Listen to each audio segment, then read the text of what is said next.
નમસ્કાર મિત્રો, ફરી એક વખત સ્વાગત છે તમારું ફોરેસ્ટ વાળા યુટ્યુબ ચેનલમાં. આજે આપણે ઓક્ટોબર અને નવેમ્બર મહિનાનું બંનેનું મિક્સની અંદર આપણે કરંટ અફેર્સ જોવાના છે અને તે પણ સ્પેશિયલ પર્યાવરણ એટલે કે સ્પેશિયલ ફોરેસ્ટ ગાર્ડને લગતું કરંટ અફેર્સ આજે આપણે જોવાના છીએ. તો હાલમાં કોઈને સમય નથી, સમય બગાડવાનો અત્યારે ટાઈમ પણ નથી. તો ચાલો સીધો જ આપણે જે કરંટ અફેર્સ જેના માટે આપણે વિડીયો શરૂ કર્યો છે તો તેની સીધી જ આપણે શરૂઆત કરીએ. અને વચ્ચે વિડીયો ગમે તો વિડીયોને લાઈક પણ કરી અને એક શેર પણ કરી દેજો. તો ચાલો સૌપ્રથમ આપણે જોઈએ પ્રથમ મુદ્દો કે વૈશ્વિક ફિશરીઝ કોન્ફરન્સનું હાલમાં આયોજન થયું હતું. તેના અંતર્ગત આપણને ખબર છે કે ગુજરાતની રાજ્ય ફિશ એટલે કે રાજ્ય માછલી પણ જાહેર કરવામાં આવી હતી. તેનું નામ પણ આપણને ખબર છે. તો તેની ટૂંકમાં એક તેની ઝલક આપણે જોઈ લઈએ કે કાર્યક્રમ અંતર્ગત શું હતું, ક્યારે થયું હતું, તેની મુખ્ય બાબતો શું હતી જોઈએ. હાલમાં કેન્દ્રીય મત્સ્યોદ્યોગ, પશુપાલન, ડેરી મંત્રી પુરુષોત્તમ રૂપાલા અને આપણા મુખ્યમંત્રી એવા ભૂપેન્દ્રભાઈ પટેલના હસ્તે અમદાવાદમાં સાયન્સ સેન્ટર ખાતે પ્રથમ વૈશ્વિક ફિશરીઝ કોન્ફરન્સનું આયોજન કરવામાં આવ્યું હતું. કોના દ્વારા, કોણ કોણ હતું, કઈ જગ્યાએ તે યાદ રાખીશું. અને આ કોન્ફરન્સમાં ગુજરાતના મુખ્યમંત્રી દ્વારા ધોલ માછલીને ગુજરાતની રાજ્ય માછલી તરીકે જાહેર કરવામાં આવી હતી. તો આ અગત્યનું, ખૂબ જ આપણી પરીક્ષાની દ્રષ્ટિએ અગત્યનો ટોપિક થઈ ગયો. તો હવે આ ધોલ માછલી ક્યાં જોવા મળે છે, શું છે તેની અલગ અલગ જે વિશેષતાઓ છે તેના વિશે આપણે જોઈએ, કારણ કે હાલમાં ધકધકતો એક ગરમ મુદ્દો કહી શકાય અને પરીક્ષામાં તેમાંથી પૂછાવાના ચાન્સ પૂરેપૂરા છે. તો ચાલો ધોલ માછલી વિશે આપણે થોડીક માહિતી આપણે જોઈ લઈએ. તો આપણને અહીંયા આપેલું છે ધ્રોલ માછલી વિશે.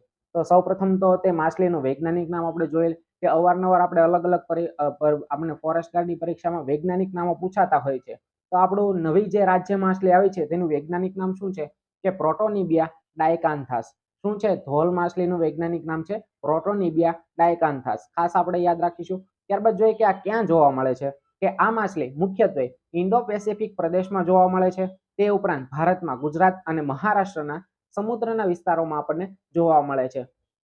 તો આ થયું કઈ જગ્યાએ જોવા મળ્યું. હવે જોઈએ કે તેની લંબાઈ શું છે, કે આ માછલી સામાન્ય રીતે 1.5 મીટર જેટલી લંબાઈ ધરાવે છે. તો આ પણ યાદ રાખીશું. અને ધોલ માછલીનો ઉપયોગ માત્ર ખોરાક તરીકે જ નહીં પરંતુ ઔષધીય દવાઓ અને કોસ્મેટિક બનાવવામાં પણ તેનો ઉપયોગ થાય છે. અને વિદેશમાં તેને કંઈ અલગ નામથી બોલાવે છે. શું નામથી બોલાવે છે? તો અહીં આપણને આપેલું છે કે બ્લેક સ્પોટેડ ક્રોકર માછલી તરીકે ઓળખાય છે. તો હાલમાં મતલબ આપણે ગુજરાતમાં અહીં આપણે તેને ધોલ માછલી તરીકે ઓળખીએ છીએ, તો વિદેશમાં તેને કહે છે બ્લેક સ્પોટેડ ક્રોકર માછલી. તો આ આપણે ખાસ યાદ રાખીશું. ખાસ તેનું વૈજ્ઞાનિક નામ, તેનો ઉપયોગ ક્યાં જોવા મળે છે તે પણ આપણે યાદ રાખીશું. ત્યારબાદ જોઈએ કે આ માછલીમાં તેમાં રહેલા ઓમેગા 3, DHA, લોહ તત્વ, iodine, EPA, magnesium chloride, selenium જેવા પોષક તત્વોના લીધે જાણીતી છે. અને તેના આ ગુણધર્મોને કારણે તેને ન્યુટ્રિશન પાવર હાઉસ તરીકે પણ ઓળખવામાં આવે છે. તો આપણે યાદ રાખીશું કે શું તે આ બધા ગુણધર્મો તેમાં રહેલા છે, તેના કારણે તેને ન્યુટ્રિશન પાવર હાઉસ તરીકે તેને ઓળખવામાં આવે છે. હવે આપણે ધ્રોલ માછલી જે છે તે હાલમાં જ જાહેર કરેલી છે, પરંતુ ભારતના અમુક એવા રાજ્યો રહેલા છે કે જેમાં ગુજરાતની પહેલા આ ધ્રોલ માછલી છે તેને રાજ્ય માછલી તરીકે જાહેર કરેલી હતી. તો કઈ કઈ છે? એક તો ગુજરાતમાં હાલમાં આપણને યાદ રહી ગયો. બીજું છે આપણા નીચેનો રાજ્ય એટલે કે મહારાષ્ટ્ર, અને બીજું છે યુપી. તો આ ત્રણેય રાજ્યો એવા છે કે જેની રાજ્ય માછલી ધોલ છે. કયા કયા? ગુજરાત, મહારાષ્ટ્ર અને ઉત્તર પ્રદેશ. તો આ પણ આપણે ખાસ યાદ રાખીશું. તો આ આપણો પ્રથમ ટોપિક જે છે તે અહીં સંપૂર્ણ પૂરો થાય છે. આવી જ રીતના આપણે શોર્ટમાં આપણે ઘણા બધા એવા સ્પેશિયલ પર્યાવરણને લગતા, ઘણા બધા પરીક્ષાને લગતા ટોપિક જે છે તે આવી જ રીતના આપણે ઘા હમણાં શોર્ટ સમયમાં પૂર્ણ કરી દઈએ. આપણે અત્યારે સમય પણ નથી, આપણને ખબર જ છે, તમારી સમયની કિંમત પણ હાલમાં હું સમજી શકું છું. તો ચાલો હવે બીજો વધારે સમય ન બગાડતા આપણા જે મહત્વના ટોપિક છે તેના વિશે આપણે જોઈએ. ત્યારબાદ બીજો આપણો ટોપિક છે કે ગુજરાતના ધોરડો ગામને વિશ્વના શ્રેષ્ઠ પ્રવાસન વિલેજનો એવોર્ડ મળ્યો છે.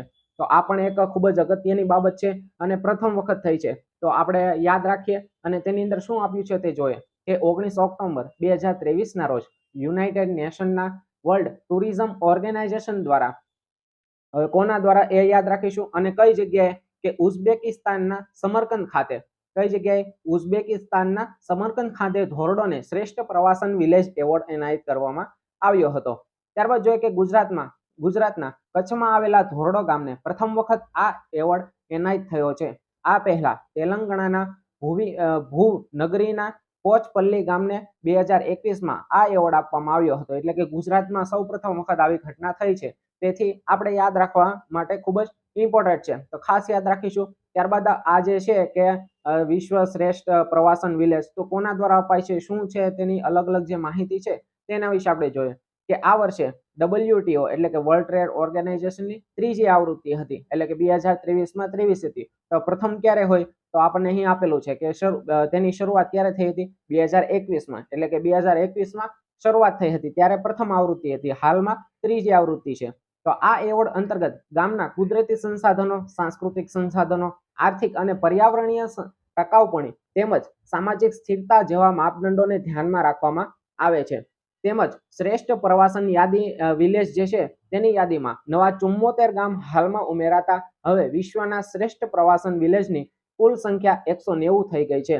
તો આ બંને આંકડા પણ યાદ રાખીશું કે હાલમાં કેટલા ગ્રામ જે છે તેને આ એવોર્ડ તેને આ યાદીની અંદર સમાવેશ કરવામાં આવ્યો છે, તો કે 74 એટલે કે 74, અને ટોટલ હવે કેટલા થઈ ગયા છે, તો કે 190 થઈ ગયા છે. તો આ પણ આપણે ખાસ યાદ રાખીશું. હવે ધોરડોને મળ્યો છે, તો ધોરડોમાં કંઈક એવી વિશેષતા હશે ને, અથવા તો શું છે, તો ધોરડો વિશે આપણે જે પરીક્ષાલક્ષી માહિતી છે તે આપણે શોર્ટમાં જોઈ લઈએ કે ધોરડો આપણને ખબર છે કે ત્યાં રણોત્સવ ઉજવવામાં આવે છે, તો તેના વિશે આપણે જોઈએ.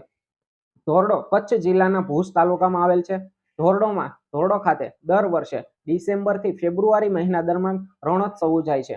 એટલે કે હાલમાં અત્યારે કણંદમાં આપણે વિડીયો અત્યારે શૂટ કરીએ છીએ ત્યારે હાલમાં ધોરડોમાં રણોત્સવ અત્યારે ચાલી રહ્યો છે. અને આ રણોત્સવની શરૂઆત ક્યારે થઈ હતી, તો કે 2006માં નરેન્દ્ર મોદીજી દ્વારા તેની શરૂઆત કરવામાં આવી હતી. તો આ થયું ધોરડો વિશે. હવે આપણે જોઈએ કે આ જે એવોર્ડ આપે છે એટલે કે આ NIH જે કરે છે તેના વિશે જોઈએ. UN ની જે આ સંસ્થા છે કે WTO, તો તેના વિશે આપણે જોઈએ. વર્લ્ડ ટ્રેડ ઓર્ગેનાઇઝેશન તે અલગ છે, પરંતુ આ ટુરિઝમ છે એટલે ખાસ આપણે યાદ રાખીશું. ફરીથી એક વખત ભૂલાઈ ગયું હતું આગળ, તો WTO એટલે કે આ જે ટુરિસ્ટનું છે તેના માટેનું છે. આપણને નીચે નામ પણ આપેલું છે કે સંયુક્ત રાષ્ટ્ર વિશ્વ પ્રવાસન સંસ્થા. તેનું મુખ્યાલય ક્યાં આવેલું છે, કે મેડ્રિડ સ્પેનની અંદર આવેલું છે. અને ભારત તેને ક્યારે તેનું સભ્ય બન્યું છે, કે 1975ની અંદર ભારત તેનું સભ્ય બન્યું હતું. તો આ થયું આપણું કે જે ધોરડો જે છે તેને વિશ્વના શ્રેષ્ઠ પ્રવાસન વિલેજનો એવોર્ડ મળ્યો હતો, તેના અંતર્ગત આપણે તેની માહિતી મેળવી. હવે એક અગત્યનો એવો ટોપિક જોઈએ કે જે ખાસ આ વખતે પરીક્ષામાં પૂછાવાની 100% સંભાવના છે અને છે. તો ચાલો કયો ટોપિક છે, શું છે, તો તેના વિશે આપણે હવે જોઈએ. તો અહીં આપણને આપેલું છે કે UN દ્વારા champion of the earth award 2023 ઘોષિત કરવામાં આવ્યો છે.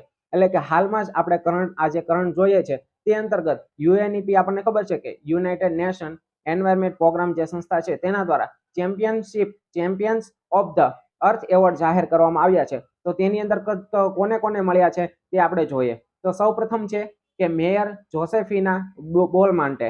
તો આ જે છે તે કયા દેશના છે, કે ફિલિપાઇન્સના છે. તો તેને કઈ શ્રેણીમાં આપ્યો છે, કે તે પોલિસી લીડરશિપ. તો આ અંતર્ગત આ શ્રેણીની અંતર્ગત તેને આ એવોર્ડ આપવામાં આવ્યો છે. તેવા આપણે જોઈએ તો કે 5 થી 6 જેટલા છે. 6 જે છે તે 6 અલગ અલગ કેટેગરીમાં એવોર્ડ આપવામાં આવ્યા છે. તો આ કયા એવોર્ડ છે, શું નામ છે, તે આપણે ખાસ યાદ રાખી લેશું, ખાસ આપણે જોઈ લેશું. અત્યારે બધાના નામ બોલીશ તો વધારે થોડોક સમય વયો જશે, એટલે વિડીયો તમે સ્ટોપ કરી તમારી જાતે સ્ક્રીનશોટ લેવો હોય તો સ્ક્રીનશોટ લઈ લો, અથવા તો વિડીયો સ્ટોપ કરી અને વાંચી લો. ત્યારબાદ આપણે જોઈએ કે champion of the earth award જે અપાય છે તેના અંતર્ગત કોઈ ભારતીયોને આ એવોર્ડ મળ્યો છે કે નહીં, તો હા મળ્યો છે. કોને કોને મળ્યો છે, તો આપણને અહીં લિસ્ટ આપેલું છે. કે સૌપ્રથમ આપણે જોઈએ તો 2009માં મળ્યો તો કોને, તુલસી તંતી, કે જેને આપણે બધા ઓળખીએ છીએ. તો 2009ની અંદર તુલસી તંતીને મળ્યો હતો. ત્યારબાદ 2016ની અંદર મળ્યો હતો અફરોઝ શાહને.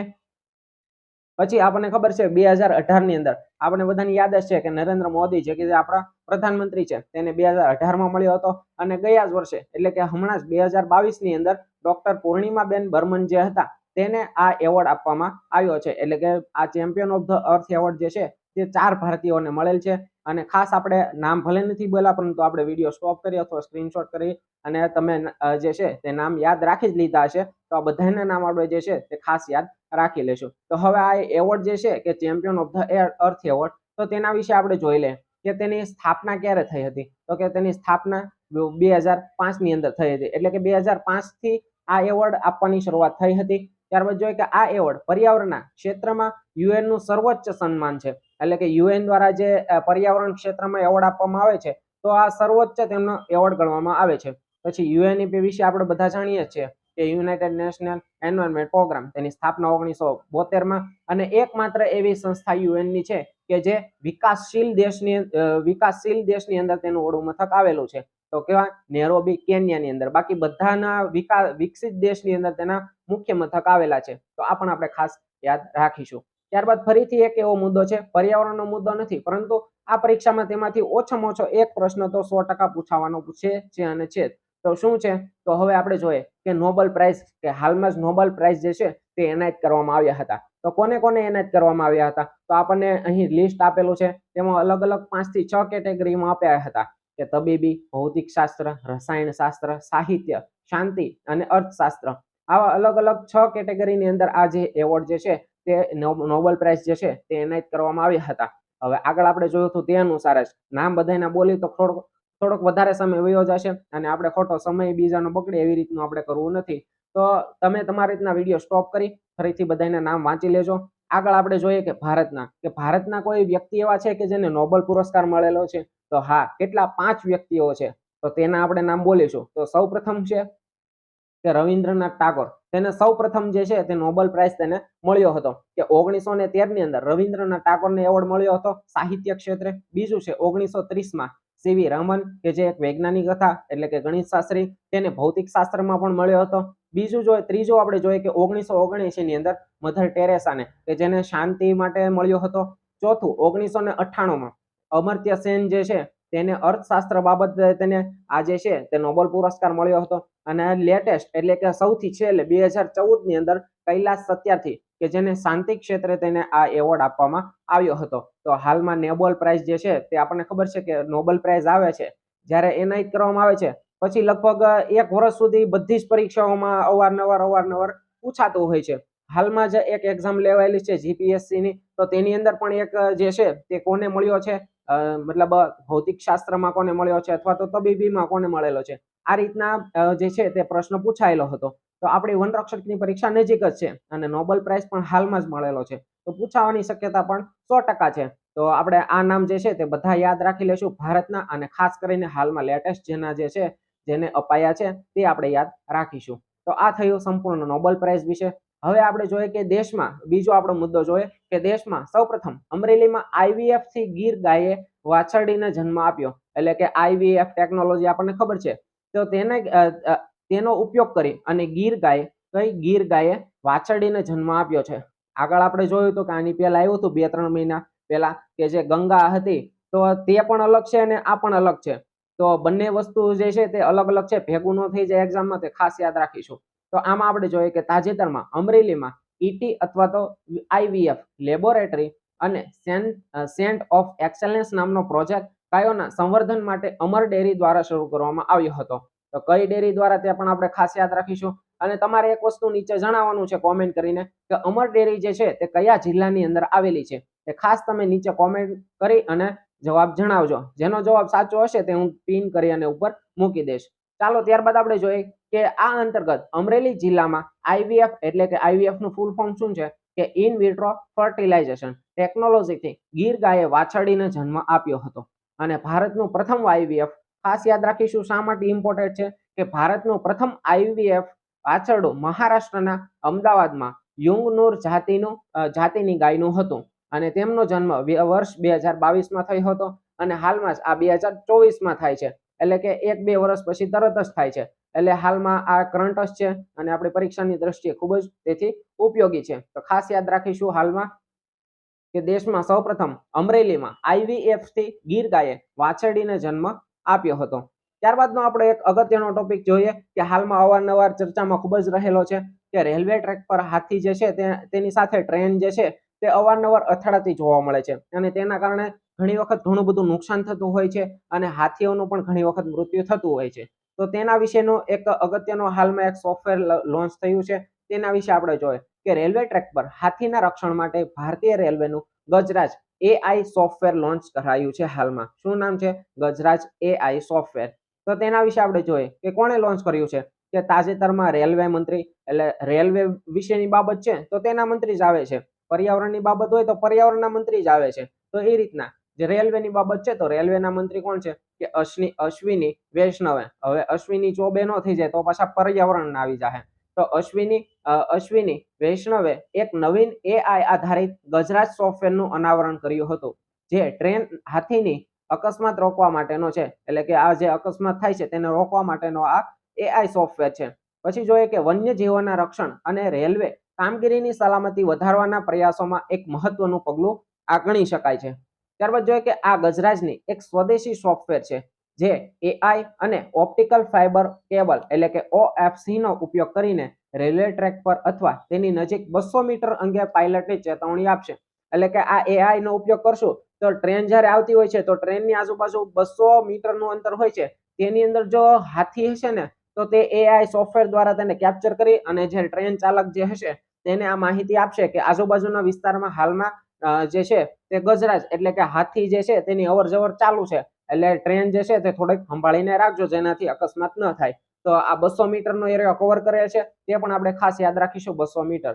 ત્યારબાદ જોઈએ કે ગજરાજ સોફ્ટવેર જે છે જેનું આસામમાં પ્રથમ સફળતાપૂર્વક પરીક્ષણ કરવામાં આવ્યું છે. તો આનું પરીક્ષણ પણ થઈ ગયું છે. કઈ જગ્યાએ? તો કે આસામની અંદર. તો આસામની અંદર પરીક્ષણ પણ કરવામાં આવ્યું છે અને આગામી સમયમાં આમ અલગ અલગ રાજ્યોમાં 700 કિલોમીટરના હાથી કોરિડોરમાં તેને એનાયત કરવામાં આવશે.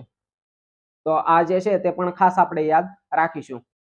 ત્યારબાદ આપણે જોઈએ કે હાલમાં ISA ની 6ઠ્ઠી એસેમ્બલીનું આયોજન કરવામાં આવ્યું હતું. તો આ શું છે, ISA શું છે, તેનું આયોજન ક્યાં થયું હતું, તો તેના વિશે આપણે જોઈએ કે હાલમાં પહેલો પ્રશ્ન તો આપણો કે ISA ની કેટલામી એસેમ્બલીનું આયોજન થયું હતું, તો કે 6ઠ્ઠી એસેમ્બલીનું આયોજન કરવામાં આવ્યું હતું. કઈ જગ્યાએ? તો નવી દિલ્હી. પછી આ એસેમ્બલી મળી હતી તો તેમાંથી કઈ બધા મેળા હતા ચર્ચા કરવા માટે, તો તેમાંથી શું બધાએ ચર્ચા કરી, તો અહીં આપણને નીચે આપેલું છે કે આ એસેમ્બલીમાં વાયેબિલિટી ગેપ ફંડ એટલે કે VGF ની સીમા સોલર પરિયોજનાઓના ખર્ચના 10% થી વધારી અને 35% જે છે તે કરવાનો નિર્ણય કરવામાં આવ્યો હતો. અને તેના અંતર્ગત 4 પરિયોજનાઓનું ઉદ્ઘાટન કરવામાં આવ્યું હતું. એટલે શોર્ટમાં તો આપણને ખબર પડી ગઈ કે આ જે છે તે કંઈક સોલરને લગતું છે.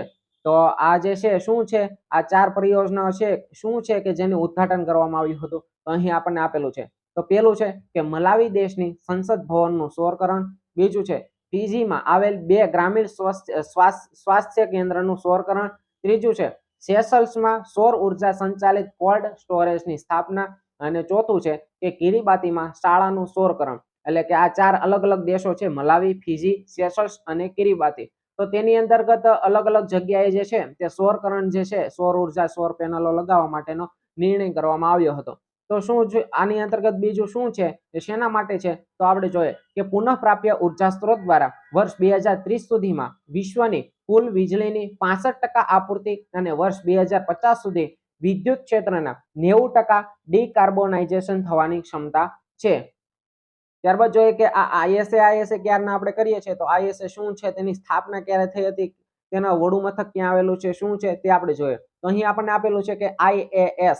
તો પહેલા તો એનું ફૂલ ફોર્મ આપણે જોઈએ કે ઇન્ટરનેશનલ સોલાર એલાયન્સ, તેનું ફૂલ ફોર્મ છે. તેની સ્થાપના ક્યારે થઈ હતી, કે ઓક્ટોબર 2015માં પેરિસ ખાતે તેની સ્થાપના કરવામાં આવી હતી. તેનું વડું મથક ક્યાં આવેલું છે, તો ખાસ યાદ રાખીશું, તેનું વડું મથક આવેલું છે ગુરુગ્રામ, હરિયાણા. એટલે કે આપણા ભારતની અંદર તેનું વડું મથક આવેલું છે. હાલના ડાયરેક્ટર જનરલ આપણે જોઈએ તો કે અજય માથુર તેના ડાયરેક્ટર જનરલ છે, એટલે કે ભારતીય છે, તે પણ આપણે યાદ રાખીશું. અને તેના સ્થાપક દેશો, કે સ્થાપક દેશો તેના કોણ છે, ભારત અને ફ્રાન્સ. ખાસ યાદ રાખીશું. આ ISA છે આગળ ઘણી વખત કરંટમાં રહેલું છે, કદાચ આપણને આમાંથી પણ પ્રશ્નો પૂછાઈ જાય કે તેનું ફૂલ ફોર્મ શું છે અથવા તેનું વડું મથક ક્યાં આવેલું છે. કદાચ આવું ઇંગ્લિશ નામ છે એટલે આપણે સાંભળીને એમ થાય કે ભાઈ કોઈ વિદેશમાં હશે અથવા વોશિંગ્ટન DC હશે, આવી રીતના અલગ અલગ આપણને આવે, પરંતુ ખાસ આપણે યાદ રાખીશું ઇન્ટરનેશનલ સોલાર એલાયન્સ. આપણે ભારત ફ્રાન્સ તેના સ્થાપક દેશો હતા, તેનું વડું મથક આપણું હરિયાણાની અંદર આવેલું છે. ત્યારબાદ બીજી બાબત જોઈએ કે તેનો મુખ્ય હેતુ શું છે, કે આ સ્થાપના કરી તો આ સ્થાપનાનો હેતુ શું છે, કે કર્કવૃત અને મકરવૃત વચ્ચે આવતા એટલે કે ઉષ્ણકટિબંધીય સભ્ય દેશોમાં મોટા પાયે સૌર ઉર્જા ક્ષમતાનું સર્જન કરવાનું, તેમજ સ્વચ્છ ઉર્જા, ટકાઉ વાતાવરણ, જાહેર પરિવર્તન અને આબોહવાને સમર્થન આપવા માટે તમામ રાષ્ટ્રોને સાથે લાવવાનો આ જે છે તેનો મુખ્ય હેતુ રહેલો છે. તો આ ISA સ્થાપવાની સૌપ્રથમ પહેલ કોણે કરી હતી, તો કે એક જ વ્યક્તિ કરી શકે કે આપણા મોદીજી. તો આ ISA ની જે છે તેની સ્થાપના પહેલ જે છે તે મોદીજી દ્વારા કરવામાં આવી હતી, પરંતુ તેના સ્થાપક દેશો 2 હતા, ભારત અને ફ્રાન્સ. તો આ પણ આપણે ખાસ યાદ રાખીશું. તો આ આપણો સંપૂર્ણ મુદ્દો થયો કે હાલમાં ISA ની 6ઠ્ઠી એસેમ્બલીનું આયોજન નવી દિલ્હી ખાતે થયું હતું. સ્થળ અને વડુ મથક બે ભેગું ન થઈ જાય. આયોજન થયું હતું, એટલે કે સ્થળ આપણે કયું હતું? નવી દિલ્હી ખાતે, પરંતુ વડુ મથક ક્યાં આવેલું છે? ગુરુગ્રામ, હરિયાણામાં. તો આ પણ આપણે ખાસ યાદ રાખીશું. પછીનો એક અગત્યનો આપણે ટોપિક જોઈએ કે રાષ્ટ્રીય હળદર બોર્ડની સ્થાપનાની મંજૂરી. એટલે કે અલગ અલગ આપણને ખબર છે કે બોર્ડ હોય છે, તો તેના અંતર્ગત રાષ્ટ્રીય હળદર બોર્ડની સ્થાપનાને હાલમાં મંજૂરી મળી છે. તો તેના શોર્ટમાં આપણે જોઈ લઈએ. આમ જોવા જઈએ તો આ અહેવાલ 2-3 પાનાનો છે, પરંતુ તેમાંથી મહત્વની જે બાબતો છે તે લઈ અને આપણે 1-2 નાની સ્લાઇડમાં આપણે કરી દીધું છે, એટલે કે તમારા માટે એકદમ સરળ કરી દીધું છે. તો ચાલો શું છે મહત્વની બાબતો આપણે જોઈ લે કે તાજેતરમાં પ્રધાનમંત્રી શ્રી નરેન્દ્ર મોદી દ્વારા ખેડૂતોના કલ્યાણ માટે રાષ્ટ્રીય હળદર બોર્ડની સ્થાપના કરવા માટે સૂચના આપી છે અને કેન્દ્રીય વાણિજ્ય મંત્રાલય દ્વારા રાષ્ટ્રીય હળદર બોર્ડની સ્થાપના કરવામાં આવશે. કોના દ્વારા? કે કેન્દ્રીય વાણિજ્ય મંત્રાલય દ્વારા. ખાસ આપણે યાદ રાખીશું કોના દ્વારા, કારણ કે આમાં કૃષિ મંત્રી અથવા તો કોઈ પર્યાવરણ દ્વારા નથી કરવામાં આવતું, પરંતુ કેન્દ્રીય વાણિજ્ય મંત્રાલય દ્વારા રાષ્ટ્રીય હળદર બોર્ડની સ્થાપના કરવામાં આવશે. અને ભારત વિશ્વમાં હળદરનો સૌથી મોટો ઉત્પાદક, ઉપભોક્તા અને નિકાસદાર દેશ છે. તો હળદર વિશે આપણે વાત કરીએ છીએ તો આપણને એક પ્રશ્ન થાય કે ભારતની અંદર હળદરનું સૌથી વધુ ઉત્પાદન કયા કયા રાજ્યોની અંદર થાય છે? તો તેના વિશે આપણે જોઈએ કે સૌથી વધુ ઉત્પાદક 3 રાજ્યો રહેલા છે. તો પહેલું છે મહારાષ્ટ્ર, પછી છે બીજા નંબરે આવે છે તેલંગાણા, ત્રીજા ક્રમે આવે છે કર્ણાટક. એટલે કે ત્રણેય પડોશી આમ રાજ્યો આપણે ગણી શકાય કે મહારાષ્ટ્ર, પછી તેલંગાણા અને પછી આવે છે કર્ણાટક. તો તેના સૌથી વધારે ઉત્પાદન તેનું ત્યાં થાય છે મહારાષ્ટ્રની અંદર. ત્યારબાદ આપણે જોઈએ કે હળદરમાં કર્ક્યુમિન નામનું રસાયણ હોય છે. ખાસ આપણે યાદ રાખીશું હળદરમાં કયું રસાયણ હોય છે કે કર્ક્યુમિન. આ કદાચ આ કરંટનો ટોપિક ન હોય તો પણ આપણને પરીક્ષામાં પૂછાવા લાયક આ ટોપિક છે કે હળદરની અંદર કયું રસાયણ હોય છે, તો કે આપણે યાદ રાખીશું કર્ક્યુમિન. તો આ કર્ક્યુમિન નામનું રસાયણ હોય છે, તેથી હળદરનો રંગ આપણને પીળો જોવા મળે છે. તો આ થયું હળદર બોર્ડની સ્થાપનાને હાલમાં મંજૂરી આપવામાં આવી હતી. તેની જે મહત્વની બાબતો હતી તે આપણે અહીં જોઈ લીધી. હવે આપણે જોઈએ કે અગત્યનો એક કરંટમાં રહેલો ખૂબ મુદ્દો રહેલો છે, તેથી આપણે જોઈએ કે યુનેસ્કો વિશે આપણને ખબર છે કે હાલમાં વર્લ્ડ હેરિટેજ સાઇટ વિશે આપણને એક નવો સિલેબસ અનુસાર આપણને એક અલગ જ આખો મુદ્દો આપી દીધો છે. તો તેના અંતર્ગત કંઈક અલગ તેવી જ વાત છે, તો તે આપણે જોઈએ. તો અહીં આપણને આપેલું છે કે યુનેસ્કો દ્વારા ક્રિએટિવ સિટીઝ નેટવર્કમાં ભારતના 2 શહેરોનો સમાવેશ હાલમાં કરવામાં આવ્યો છે. તો કયા કયા શહેરો છે, શા માટે તેનો સમાવેશ કરવામાં આવેલો છે, તે શહેરો બંને જે છે તે કયા રાજ્યની અંદર આવેલા છે, તો તે આપણે જોઈએ કે તાજેતરમાં 31 ઓક્ટોબર 2023 એટલે કે વિશ્વ શહેર દિવસના રોજ આપણે સાથે એ પણ યાદ રાખીશું 31 ઓક્ટોબર એટલે કે વિશ્વ શહેર દિવસ. તો તેના રોજ યુનેસ્કો દ્વારા તેના ક્રિએટિવ સિટીઝ નેટવર્ક એટલે કે UCCN ના વિશ્વના 55 નવા શહેરો ઉમેરવામાં આવ્યા હતા. એટલે કે આ કેટેગરીની અંદર વિશ્વના નવા 55 શહેરો જે છે તે આ વખતે ઉમેરવામાં આવ્યા હતા. અને આ સાથે જ UCCN ની આ યાદીમાં વિશ્વના સૌથી વધુ દેશોના 350 શહેરોનો સમાવેશ કરાયો છે. એટલે કે હાલમાં વિશ્વના સૌથી વધારે દેશોના 350 શહેરોનો સમાવેશ કરવામાં આવ્યો છે. તો હવે આપણે વાત કરવાની છે આપણે ભારતના કયા 2 શહેરોનો સમાવેશ કરવામાં આવ્યો છે. તો અહીં આપણને આપેલા છે 2 શહેરો. કયા કયા? તો અહીં નીચે આપણને આપેલા છે કે યુનેસ્કો ક્રિએટિવ સિટીઝ નેટવર્કની યાદીમાં ભારતના 2 શહેરો. પહેલું છે કેરળના કોઝિકોડ. કયું શહેર? કેરળનું કોઝિકોડ, કે જે સાહિત્યના શહેર તરીકે, એટલે કે આ ત્રણેય વસ્તુ આપણે યાદ રાખીશું. કોઝિકોડ ત્યાં આવેલું છે કેરળમાં, અને તેને આ કોઝિકોડ જે છે તેને કયા ઉપનામથી ઓળખવામાં આવે છે કે સાહિત્યના શહેર. એટલે કેરળના કોઝિકોડને સાહિત્ય શહેર તરીકે, અને બીજું છે મધ્યપ્રદેશના ગ્વાલિયરને સંગીતના શહેર તરીકે તેનો સમાવેશ કરવામાં આવ્યો છે. બંને વસ્તુ અલગ અલગ ન થઈ જાય, સંગીતનું શહેર અને સાહિત્યનું શહેર. એટલે કે કેરળનું કોઝિકોડ જે છે તે સાહિત્યનું શહેર ગણાય છે, જ્યારે આપણો પડોશી મધ્યપ્રદેશ છે એટલે કે ગ્વાલિયર તેને સંગીતના શહેર તરીકે ઓળખવામાં આવે છે. આપણે કંઈક પાટિયું બેહાડવું યાદ રાખવું હોય તો કે આપણી બાજુમાં જે છે તે સંગીતનું શહેર આવેલું છે, અને આપણી નીચે જે છે તે સાહિત્યનું શહેર આવેલું છે. તો આ રીતના આપણે યાદ રાખી શકીએ કે બાજુમાં આવે છે સંગીત વાળો અને નીચે આવે છે સાહિત્ય વાળો, અને આપણે તો ઓલરાઉન્ડર. તો આ રીતના પણ આપણે યાદ રાખી શકીએ. ત્યારબાદ આ તેના વિશે આપણે થોડીક વધારે ડિટેલ જોઈએ કે શા માટે તેને આવી રીતના જે છે તે UCCN ની અંદર તેનો સમાવેશ કરવામાં આવ્યો છે. તો અહીં આપણને આપેલું છે, પહેલા આપણે જોઈએ કે સાહિત્યના શહેર ક્યાં આવ્યું? બસ એમ મનમાં બોલી ગયા ને, બસ સાહિત્યના શહેર તરીકે ઓળખાતો કેરળનું કોઝિકોડ. તો તેના વિશે આપણે જોઈએ કે યુનેસ્કો દ્વારા સિટી ઓફ લિટરેચરનું પ્રતિષ્ઠિત બિરુદ મેળવનાર કોઝિકોડ ભારતનું પ્રથમ શહેર છે. અને આ શહેર વિવિધ સાહિત્ય કાર્યક્રમનું આયોજન કરવાનો લાંબો ઇતિહાસ ધરાવે છે. જેમ કે કેરળ લિટરેચર ફેસ્ટિવલ, જે એશિયાનો સૌથી મોટો સાહિત્યક મેળાઓમાંનો એક છે. તો આ પણ આપણે યાદ રાખીશું. અલગ રીતના પણ આપણને પૂછાય કે એશિયાનો સૌથી મોટો સાહિત્યિક મેળો ક્યાં ભરાય છે, કયા દેશની અંદર ભરાય છે, કયા રાજ્યની અંદર ભરાય છે, કઈ જગ્યાએ ભરાય છે. તો હવે આપણને આવડી ગયું છે, એકદમ આપણી માટે આસાન થઈ ગયું છે. ત્યારબાદ જોઈએ કે કોઝિકોડમાં 500 થી વધુ પુસ્તકાલયો આવેલા છે. તો આ થયું સાહિત્યનું શહેર કેરળનું કોઝિકોડ વિશે. હવે આપણે જોઈએ આપણો પડોશી કોણ હતો, સંગીત. તો સંગીતના શહેર તરીકે કોણ છે, ગ્વાલિયર. તો તેના વિશે આપણે જોઈએ કે આ શહેર અકબરના દરબારમાં નવરત્નો પૈકીના એક સંગીત રત્ન તાનસેનનું જન્મ સ્થળ છે. તો આ પણ આપણે ખાસ યાદ રાખીશું અને તે મધ્યપ્રદેશમાં આવેલ છે. કયું, ગ્વાલિયર. તો આ થયું આપણું બંને શહેરો જે ભારતના સમાવેશ થયા છે તેના વિશે. ત્યારબાદ જોઈએ કે આ બે શહેરો તો હાલમાં તેનો સમાવેશ કરાયો છે, પરંતુ આની સિવાયના એક ભારતના એક એવા શહેરો છે કે જેનો આની અંદર જે છે તે સમાવેશ કરવામાં આવ્યો છે. તો કે હા, અત્યારે આ જે અપડેટ થઈને આપણે લિસ્ટ જોઈએ તો ટોટલ 8 એવા શહેરો છે જેનો આની અંતર્ગત સમાવેશ કરવામાં આવેલો છે. તો કયા કયા છે તે અહીં આપણે જોઈએ. તો પહેલું છે વારાણસી, પછી આવેલું છે જયપુર, પછી ચેન્નઈ, મુંબઈ, હૈદરાબાદ, શ્રીનગર, કોઝિકોડ અને 8મું આવે છે ગ્વાલેર. તો આપણો ભારત ગુજરાત જે છે તેનો એક પણ શહેરનો સમાવેશ થતો નથી. તો આ 8 શહેરો છે તે પણ આપણે ઉપલી એક ઉડતી નજરે આપણે જોઈ લઈશું. ત્યારબાદ આપણે જોઈએ કે આ UCCN જે છે તેનું ફૂલ ફોર્મ શું છે અને તેની સ્થાપના ક્યારે થઈ હતી, કોના દ્વારા થઈ હતી. પહેલા તો તેનું ફૂલ ફોર્મ જોઈ લઈએ કે યુનેસ્કો સર્જનાત્મક શહેર નેટવર્ક. તો આપણને ગુજરાતીમાં આપેલું છે. ઇંગ્લિશમાં આપણે જોઈએ કે UN જે છે તેનું સર્જનાત્મક એટલે કે તેનું ક્રિએટિવ શહેર એટલે કે સિટી નેટવર્ક, એટલે મેઇન આપણું ભેગું થયું છે. તો આ જે સર્જનાત્મક એટલે ક્રિએટિવ સિટી નેટવર્ક, તો આ રીતની તેનું ફૂલ ફોર્મ થાય છે. તેની સ્થાપના 2004 ની અંદર કોના દ્વારા, યુનેસ્કો દ્વારા તેની સ્થાપના કરવામાં આવી હતી. તો આ સંપૂર્ણ બાબત જે છે તે આપણે ખાસ યાદ રાખીશું કે યુનેસ્કો દ્વારા ક્રિએટિવ સિટી નેટવર્કમાં ભારતના 2 શહેરોનો સમાવેશ કરવામાં આવ્યો છે. 2 શહેરો કયા આપણને યાદ જ ગયો, આપણો પાડોશી કોણ, અને આપણો જે નીચેવાળા ભાઈ જે છે તે કોણ છે. બસ આ જ રીતના આપણે બધી વસ્તુઓ યાદ રાખીશું તો આપણને એકદમ સરળતાથી યાદ રહી જાય, કોઈ પાસ થતા રોકી નહીં શકે. તો આ થયો આપણો સંપૂર્ણ ટોપિક. હવે આપણે એક અગત્યનો ટોપિક જોઈએ કે UNEP નો ઉત્સર્જન એટલે કે એમિશન ગેપ રિપોર્ટ હાલમાં જાહેર કરવામાં આવ્યો છે. તો તેના વિશે આપણે જોઈએ. તાજેતરમાં UNEP દ્વારા એમિશન ગેપ રિપોર્ટ 2023 જાહેર કરવામાં આવ્યો છે. આ રિપોર્ટ એમિશન ગેપ રિપોર્ટની 14મી વાર્ષિક આવૃત્તિ છે. તો આ રિપોર્ટ જે છે તે કેટલામો છે, તો કે આ રિપોર્ટ જે છે તે 14મો છે. તો આ આંકડો આપણે ખાસ યાદ રાખીશું. જેને broken record temperature hit new high yet world fails to cut emission, આ શીર્ષક હેઠળ તેને પ્રકાશિત કરવામાં આવ્યો છે.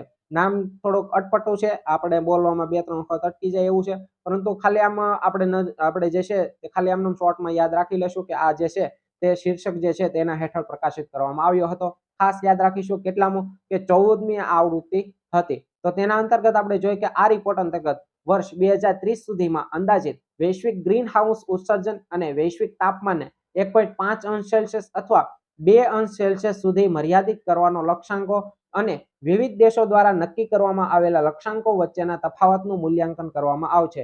એટલે કે આ રીતના જે છે તે બંને વચ્ચેનો તફાવત જે છે તેનું મૂલ્યાંકન કરવામાં આવશે.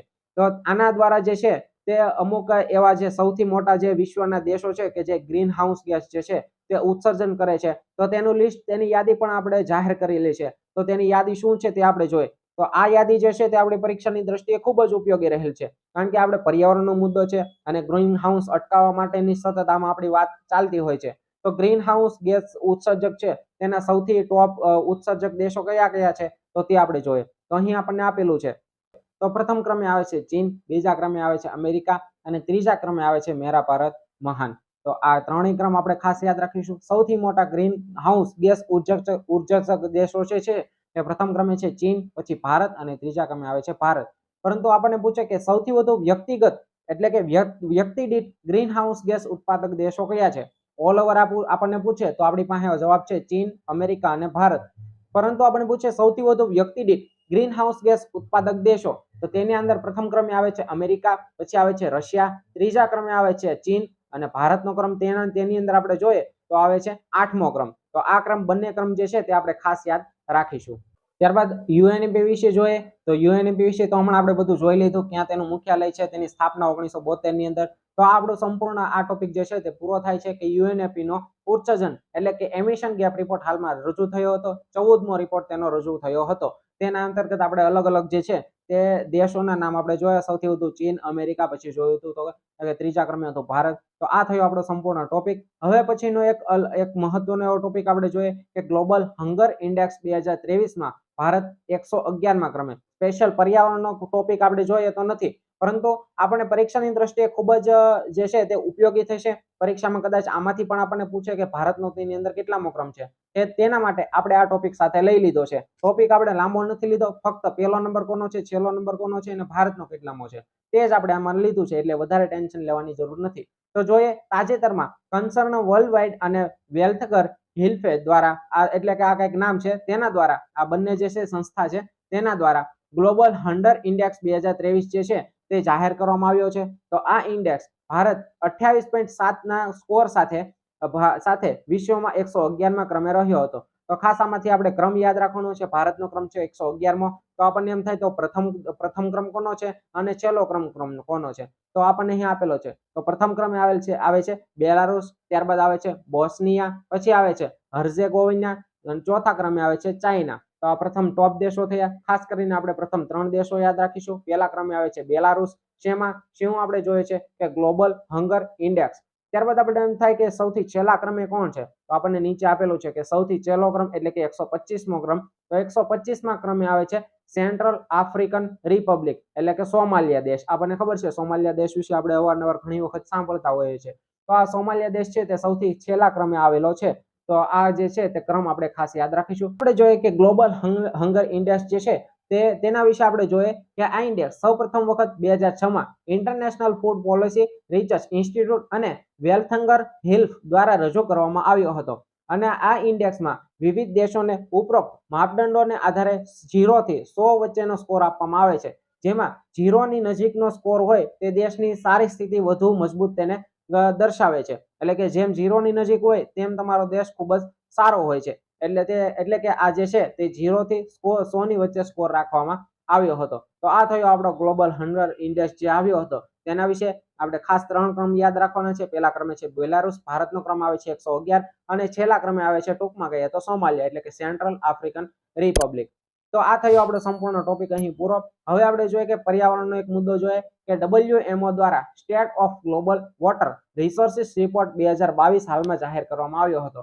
તો તેના વિશે શું છે તે આપણે જોઈએ કે તાજેતરમાં WMO દ્વારા state of global water resources report 2022 જાહેર કરવામાં આવ્યો હતો. વર્ષ 2000 થી 2018 સુધીમાં એશિયન વોટર ટાવર ક્ષેત્રમાં રહેલા કુલ ગ્લેશિયરના દ્રવ્યમાન એટલે કે માસમાં 4.3% ઘટાડો તેમાં જોવા મળ્યો હતો. તો શું છે તેના વિશે આપણે જોઈએ તો આ તેની મહત્વની બાબતો થઈ કે WMO દ્વારા જે રિપોર્ટ જાહેર કરવામાં આવ્યો હતો તેના અંતર્ગત ઘણી અલગ બધી વસ્તુ આપેલી છે, પરંતુ આપણે હાલમાં આપણે સમય મર્યાદાને ધ્યાનમાં રાખી અને જે ભારતને લગતો હતો તે જ મુદ્દો આપણે લઈ અને તમારી સામે રજૂ કર્યો છે.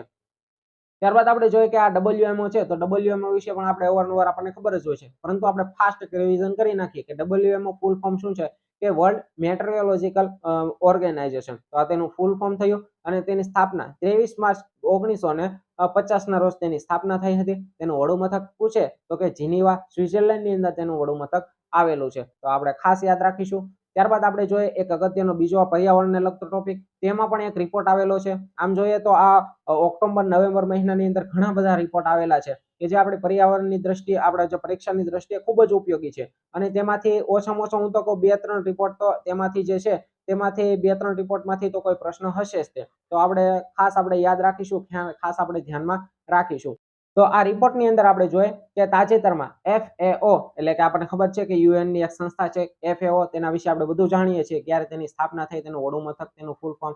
તો તેના દ્વારા the state of food and agriculture 2023 report જાહેર કરવામાં આવ્યો છે.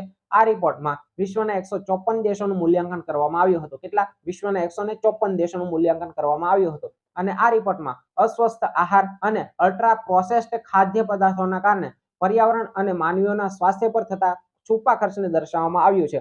એટલે કે માનવી જે પોતાના સ્વાસ્થ્યને સારું રાખવા માટે જે અલગ છુપા ખર્ચ કરતા હોય, ઉદાહરણ તરીકે કઈ આપણે ઘણી વખત ચાલુમાં આપણે કોઈ મેડિકલમાંથી ટીકડી લઈ આવતા હોય આ રીતના, અથવા તો કોઈ રીતના આપણે સારું મતલબ સ્વાસ્થ્યને સારું રાખવા માટે આપણે કઈ ખાતા હોઈએ છીએ. તો આવી રીતના માનવીના સ્વાસ્થ્ય પર જે છે તે છુપો કોઈ ખર્ચ છે તે દર્શાવવામાં આવે છે.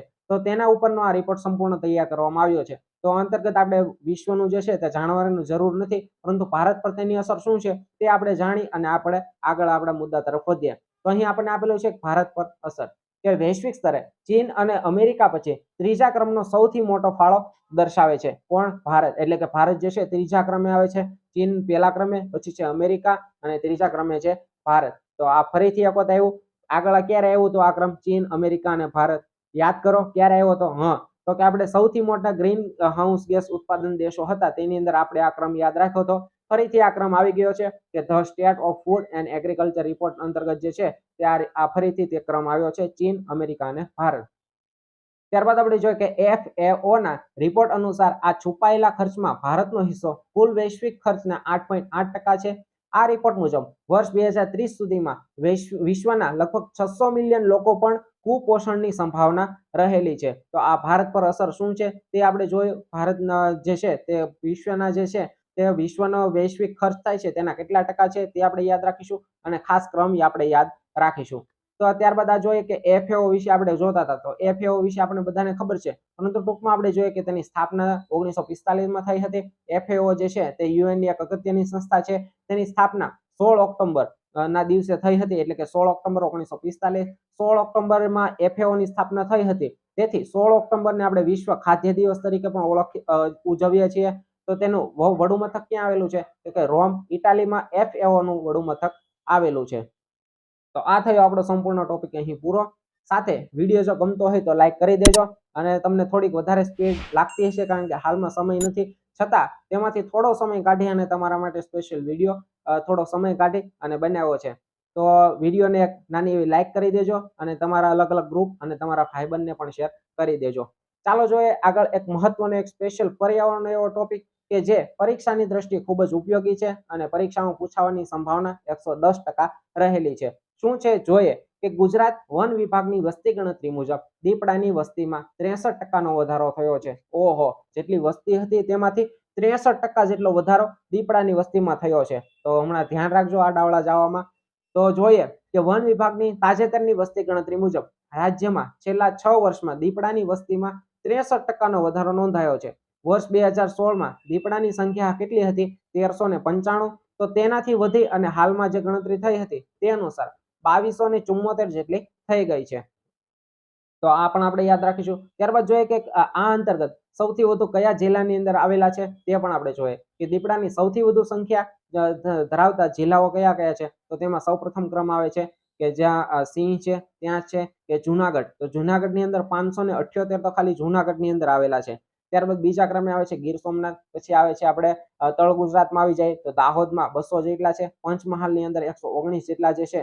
તો આ થયો સૌથી વધારે ક્રમ ધરાવતા જિલ્લાઓ થયા. આપણે યાદ રાખીશું જુનાગઢ, ગીર સોમનાથ, દાહોદ અને પંચમહાલ. તો આ સૌથી વધુ ધરાવતા જિલ્લા થયા. ત્યારબાદ જોઈએ કે ટકાવારીમાં વધારાની દ્રષ્ટિએ મોરબી જિલ્લો પ્રથમ ક્રમે છે. એટલે કે જેટલા વાઘ હતા તો તેની અંદર સૌથી વધુ ટકાવારીના પ્રમાણમાં આપણે જોઈએ તો મોરબી જિલ્લો પ્રથમ ક્રમે આવે છે. તેમાં સૌથી વધુ દીપડાની ટકાવારીનું પ્રમાણ વધ્યું છે. તો આ પણ આપણે યાદ રાખીશું. બંને વસ્તુ ભેગું ન થઈ જાય, જુનાગઢ અને મોરબી.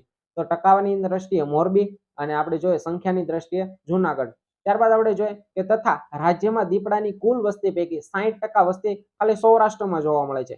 એટલે કે જેટલી વસ્તી છે ગુજરાતની અંદર તેમાંથી 60% વસ્તી ખાલી સૌરાષ્ટ્રમાં છે. ત્યારબાદ જોઈએ કે દક્ષિણ ગુજરાતમાં દીપડાની વસ્તીના 145.5% સૌથી વધુ વધારો જે છે તો નોંધાયો હતો. સૌથી વધુ વસ્તી ભલે 60% સૌરાષ્ટ્રની અંદર રહી, પરંતુ દીપડાની અંદર જે છે તો સૌથી વધુ વધારો કઈ ટકાવારીમાં વધારો કોનામાં ક્યાં નોંધાયો છે? તો કે દક્ષિણ ગુજરાતમાં. તો દક્ષિણ ગુજરાતમાં કેટલો? 145.5% સૌથી વધુ વધારો નોંધાયો છે. જ્યારે આપણે જોઈએ કે સૌથી ઓછો વધારો ક્યાં થયો છે તો 24% જેટલો મધ્ય ગુજરાતમાં વધારો નોંધાયો છે. તો આ બધા જે છે એક એક લીટી જે છે તે આપણે ખાસ યાદ રાખીશું. હાલમાં લેટેસ્ટ અપડેટ રિપોર્ટ છે, તેથી પરીક્ષાની દ્રષ્ટિએ પણ ખૂબ જ ઉપયોગી છે. પ્રાણી, પક્ષી આ તે જે બધા રિપોર્ટ આવેલા છે તે આપણે બધા જ ફરીથી એક વખત રિવિઝન કરી અને વાંચી લેશું. ત્યારબાદ આપણે જોઈએ કે ભારતમાં સૌથી વધુ દીપડાની સંખ્યા અનુક્રમે સૌથી વધુ સંખ્યા આપણે જોઈએ તો સૌથી વધારે છે મધ્યપ્રદેશમાં, પછી જોઈએ કે કર્ણાટક અને ત્રીજા ક્રમે આવે છે મહારાષ્ટ્ર. તો આ પણ આપણે ક્રમ યાદ રાખીશું. સૌથી વધુ ભારતની અંદર દીપડા ક્યાં આવેલા છે? તો કે આપણો પડોશી એટલે કે મધ્યપ્રદેશમાં, બીજા ક્રમે આવે છે કર્ણાટક અને ત્રીજા ક્રમે આવે છે મહારાષ્ટ્ર. તો આ પણ આપણે ખાસ યાદ રાખીશું. તો આ થયું આપણું દીપડાભાઈ વિશે કે દીપડાની વસ્તીમાં હાલમાં 63% જેટલો વધારો નોંધાયો હતો. તો હાલમાં 2023માં ગણતરી થઈ હતી. આની પહેલા ક્યારે થઈ હતી? તો કે આપણે ખાસ યાદ રાખીશું 4 કે 5 વર્ષે નહીં પણ 6 વર્ષ પહેલા થઈ હતી. ભલે અંદાજે આપણે એટલા વર્ષે થતી હોય છે નિયમિતપણે, પરંતુ હાલમાં 6 વર્ષ પહેલા થઈ હતી. ક્યારે? 2016માં. એટલે 2016માં થઈ હતી, હાલમાં 2023માં થઈ હતી. તેના અંતર્ગત આપણે અલગ અલગ વસ્તુઓ જોઈએ. હવે આપણે જોઈએ તો ફરીથી એક અગત્યનો એક ટોપિક આવી ગયો છે. વારે વારે એવું થાય છે કે ભાઈ અગત્યનો એક ટોપિક બધા એવા ટોપિક જ આપણે આમાં લીધા છે. આપણે કારણ કે હાલમાં એવો સમય નહોતો કે જેના દ્વારા હું તમને બધા જ ટોપિક ભણાવી શકું અથવા બધા જ ટોપિક વિડીયોમાં હું તમને મૂકી શકું. તે માટે જે અગત્યના જે ટોપિક છે તે જ આ જે વિડીયો છે તેની અંદર તમને રજૂ કર્યા છે. એટલે આપણે ખાસ યાદ રાખીશું. અને બીજા જે છે થોડું ઘણું કરંટ જે છે તે તમારે આ વખતે બહારથી પણ કરવું પડશે, કારણ કે હાલમાં સમય મર્યાદાને લીધે વિડીયો પણ નતો લાવી શકતો, પરંતુ થોડોક સમય કાઢી બધા એટલા બધા કહેતા હતા એટલા માટે થોડો સમય કાઢી અને વિડીયો આપણે બનાવ્યો છે. તો આપણે આ વસ્તુને ખાસ યાદ રાખીશું. થોડું ઘણું કરંટ છે તે આપણે બહારથી આપણે થોડુંક મેળવી લેશું. ઉદાહરણ તરીકે આઈસ છે, પછી આપણે યુવા છે. યુવાની અંદરથી પણ તમે કરંટ કરી લેશો તો મોસ્ટ ઓફ તમારે 95 થી 100% જેટલું હું તો કહું તો તમારે બધું પર્યાવરણનું જે કરંટ છે તે કવર થઈ જશે. તો આ વસ્તુને તમે ખાસ નોટિસ ધ્યાનમાં રાખજો. તો આપણે જોઈએ અગત્યનો મુદ્દો શું હતો કે આંતરરાષ્ટ્રીય ગ્રીન યુનિવર્સિટીનો એવોર્ડ કે હાલમાં 2023માં અપાયો છે. કોને અપાયો છે? કે Indian institute of technology IIT Gandhinagar અને આણંદ કૃષિ યુનિવર્સિટીને ઇન્ટરનેશનલ ગ્રીન યુનિવર્સિટી એવોર્ડ 2023 જીત્યો છે. આપણને યાદ હોય, આગળનો કરંટ વિડીયો જોયો હોય તો આની પહેલા પણ એક વખત જે છે તે આ આંતરરાષ્ટ્રીય ગ્રીન યુનિવર્સિટી જે છે તેની જેવો એક એવોર્ડ આપવામાં આવ્યો હતો. તે પણ આપણે જોયું તો કે આપણને આણંદ કૃષિ યુનિવર્સિટી છે તેને મળ્યો હતો. તો કરંટ અફેર્સ જે છે તે આપણે ખાસ યાદ રાખીશું, કારણ કે કરંટ અફેર્સમાંથી મોસ્ટ ઓફ અવારનવાર પ્રશ્નો પૂછાય છે. અને પર્યાવરણમાં તો આપણે જોઈએ તો કરંટ જે છે તેના ઉપર જ ઘણું બધું મહત્વ રહેલું છે. કારણ કે જૂનું આપણે જોઈએ તો કે બધા વાંચીને જ આવ્યા હોય કે ભાઈ સિંહ હા છે, વાઘ હા છે, અથવા તો આ બધી વસ્તુ અલગ અલગ વસ્તુ છે તે એની જ રહેવાની છે. સાંસ્કૃતિક વનો છે. તો મેન વસ્તુ છે તે કરંટ છે. તો કરંટ જે છે તે ખાસ આપણે ગમે ત્યાંથી મેળવી અને કરી અને જશું. ત્યારબાદ આપણે જોઈએ કે આ એવોર્ડ યુનિવર્સિટીના પ્રતિનિધિ તરીકે કુલ સચિવ ડોક્ટર ગૌતમ પટેલે સ્વીકાર્યો હતો. તેની અંતર્ગત આપણે જોઈએ કે આ એવોર્ડ યુએસએની ગ્રીન મેટર્સ અને United nation economic and social council એટલે કે ઇકોસોક જેને આપણે ટૂંકમાં કહીએ છીએ, તો તેની સલાહકાર દરજ્જો ધરાવતી બિન સંસ્કારી સંસ્થા દ્વારા આપવામાં આવે છે. અને કોને આપવામાં આવે છે? કે એવોર્ડ એવી શૈક્ષણિક સંસ્થાને આપવામાં આવે છે જેમણે પર્યાવરણ બચાવ અને ઇકોસિસ્ટમ બેલેન્સ માટે કેમ્પસ તેમજ તેના અભ્યાસમાં ગ્રીન પ્રેક્ટિસને પ્રોત્સાહન તેમજ તેને પ્રત્યે પ્રતિબદ્ધ થવાનો પ્રયત્ન જે યુનિવર્સિટી કરતો હોય છે તેને આ આંતરરાષ્ટ્રીય ગ્રીન યુનિવર્સિટી એવોર્ડ આપવામાં આવે છે.